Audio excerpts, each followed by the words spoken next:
I am going to run this one as a one-shot adventure because I am not nearly evil enough to put this inside of a campaign where people actually care about their characters. And they don't want their characters to die. Or change classes. Or race. Or gender. Or souls, or bodies, or whatever. This thing is evil. Now seriously, I first heard of this module a few years ago and people were telling me how evil it actually is, and they don't know what Gary Gygax himself was thinking while he was writing it, and I didn't really believe it. So I went on a little site called Amazon and I ordered one for myself. And after paying about £40 for it and waiting for about 4 weeks for it, I got this. This is the cover. This is a booklet with artwork that is missing a few pages. This is another part of the book that's missing a few pages, and this is the back cover. Yes.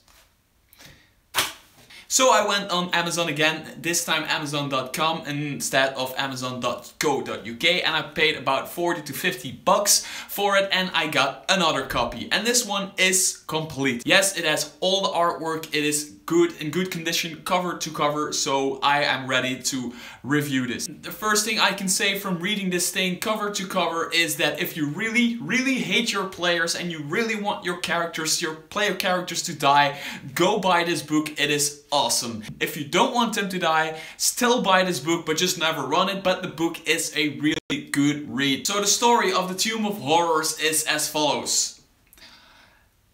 There is no freaking story. I mean, there is a hill in which a tomb lies, built by a demi-lich, at least that's what people say. And he has built a tomb which basically is one enormous trap. And he did that for one reason and one reason only, because he got bored and he wanted to troll people. That's the entire story of the Tomb of Horrors, and it is amazing. So it was released in 78. Yes, 1978 was the first time they released this module, and it already is one of the best things I've ever read of Dungeons and Dragons. First of all, the artwork. There is an amazing artwork style in this book which I've never seen before in any Dungeons and Dragons book.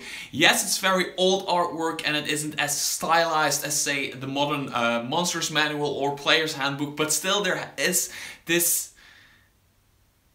I mean, when I was reading this book and seeing these kinds of artwork, yes, this is a teaser, I'm sorry for it, but I see this kind of artwork and I really find myself in some kind of Dungeons and Dragons cartoon, because it looks really cartoony, but still it also looks so amazingly well drawn for that area.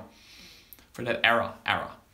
Then there is the way the book is built. Yes, there is 3 modules within this book and they are all separate. First, you have the cover. Yes, the cover is a booklet by itself. It's just a very small booklet where you have a very cool drawing, very weird drawing of a hill with stones on top of it, and there is a drawing of the map of the Tomb of Horrors. Don't watch this too closely if you're a player, because you don't want to know, but there is a map of the Tomb of Horrors on the back, so you don't have to show this to the players at any time. You can just put this next to you and play like that. Then there is a second booklet with artwork. Yes, there is a booklet that only provides you with artwork. There is some great artwork. Again, yes, there's some great artwork in here. So you can show this to the players while you hold back the other booklet, which has all the information on all the rooms. Indeed, this third booklet is something you as a dungeon master keep for yourself, because this contains all the information, all the stats on all the monsters and everything inside every room. Also, a very clear description of every room is inside of this one. You can keep it for yourself while you shove artwork in front of the players so they know where they are.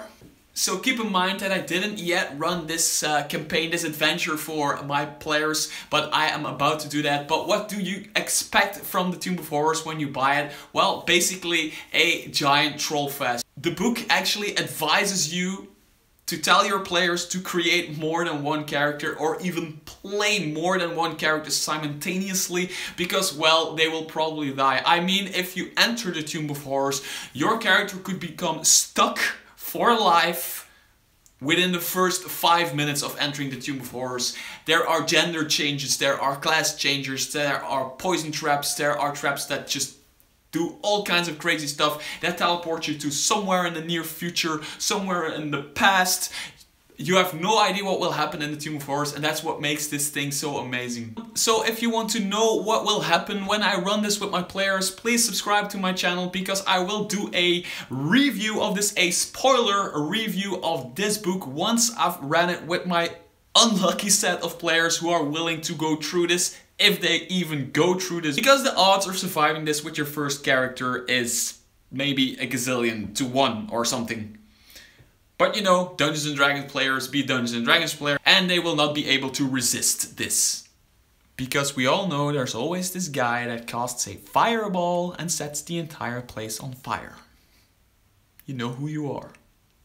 Stay in touch, subscribe to my channel. Also, have you played this adventure already? Please comment below of what you thought about it, how it ended up for you, and what you remember. And maybe some tips for me to run this dungeon for the first time. Anyway, I will see you guys on the next episode of Mr. Tarrasque.